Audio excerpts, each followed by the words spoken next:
Hindi nakadepende ang pananampalataya ni Job dahil pinagpapala siya ng Diyos.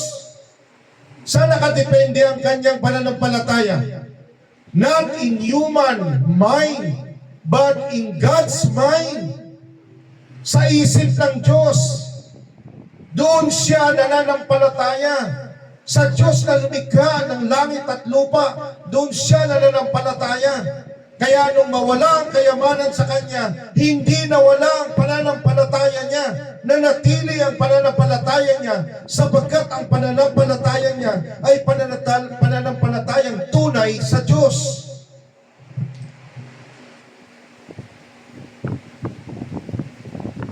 Kaya si Satanas, hindi niya napatunayan na si Job ay peke ang kanyang pananampalataya. Satan did not prove Job wrong.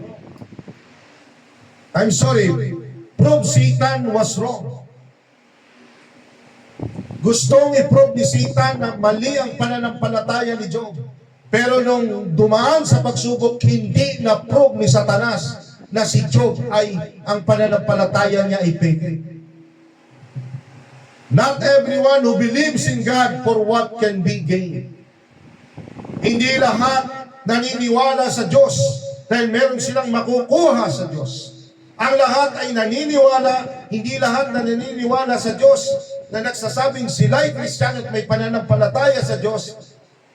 Hindi lahat ay may tunay na pananampalataya sa Diyos. Kundi yaon lamang mga taong may tunay na relasyon sa Diyos. Amen? Amen ba tayo doon? That is the faith in God ni Job. Tingnan man natin yung pananampalataya ng asawa ni Job. Kasama ni Job yan, siyempre, nakiklaim din niya na Christian. Tingnan natin. Job's wife's faith in God was destroyed by the same circumstances because her faith depended upon God's blessing. Nung nawala lahat ng mga anak nila, nawala lahat ng kayamanan nila, at meron ng sakit si Job, meron na siyang galis. Anong sabi ng wife niya? Sumpain mo lang iyong Diyos. Ngunit sabi ni Job, hindi mo alam ang sinasabi mo.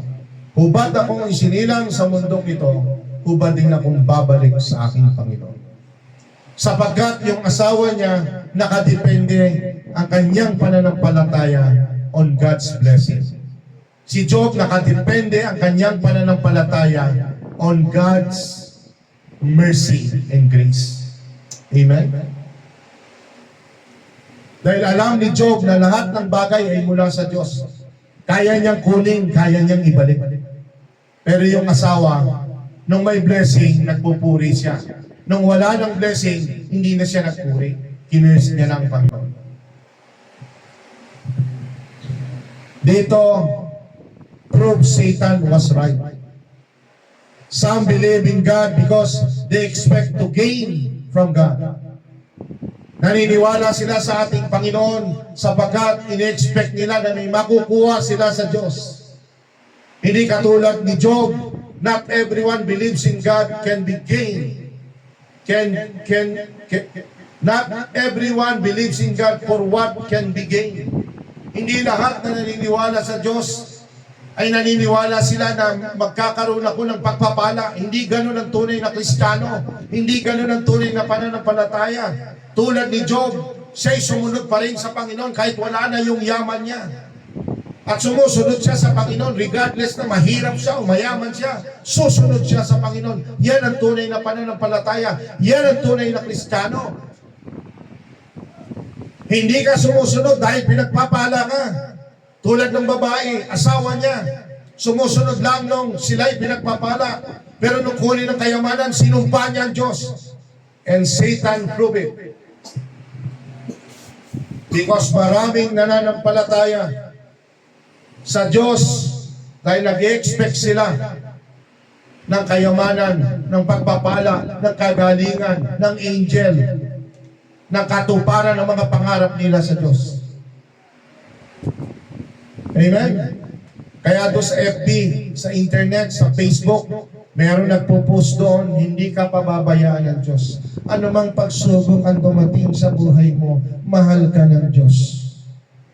Tapos sa ilalim man nakasulat, kung sinong magsisay amen, makakatanggap ng biyaya bukas.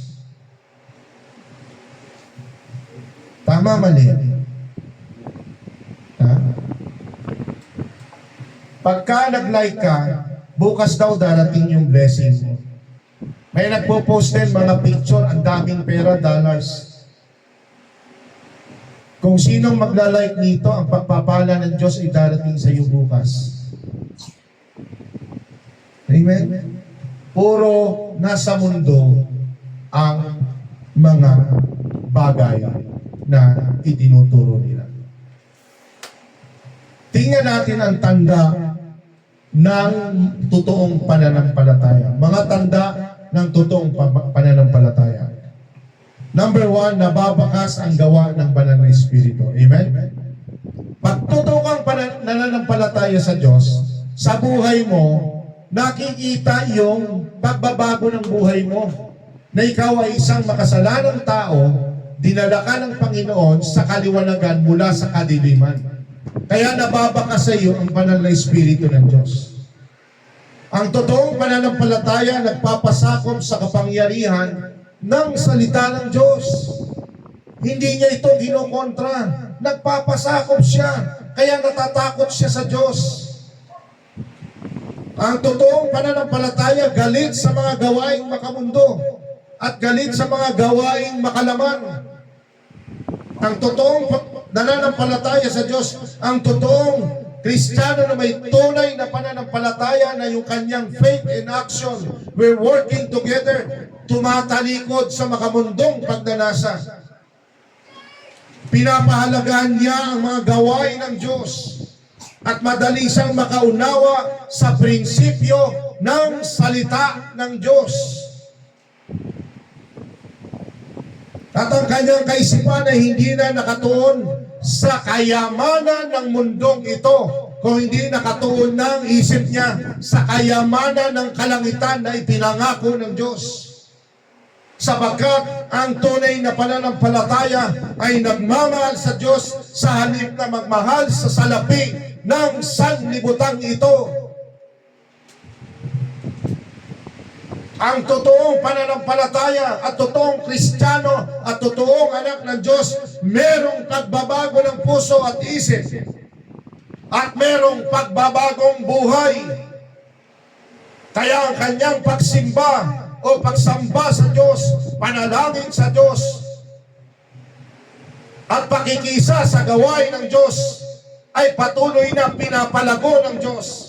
At dahil pinapalago siya ng Diyos, hindi siya umaalis sa presensya ng Diyos. Amen?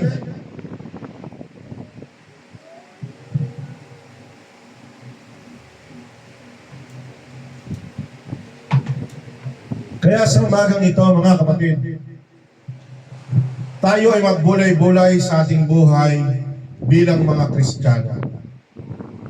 Tayo ay mag-aral ng salita ng Panginoon. Bulay-bulayin natin, ako nga ba ay tunay na Kristiyano o peking Kristiyano? Ako nga ba ay may tunay na pananampalataya sa Diyos o ang pananampalataya ko ay peke lamang? Ako nga ba ay tinawag ng Diyos o tinulak lamang ako upang maniwala sa Diyos? Dahil natakot ako sa impyerno. Bulay-bulayin natin ang ating buhay. Hindi pa huli ang lahat, sapagkat hindi pa nagra-rapture of the church. At hanggat hindi pa nagra-rapture of the church, hindi pa bumabalik ang ating Panginoon to rapture the church, may panahon pa upang magkaroon ng transformation, upang magkaroon ng pagbabago ang ating buhay.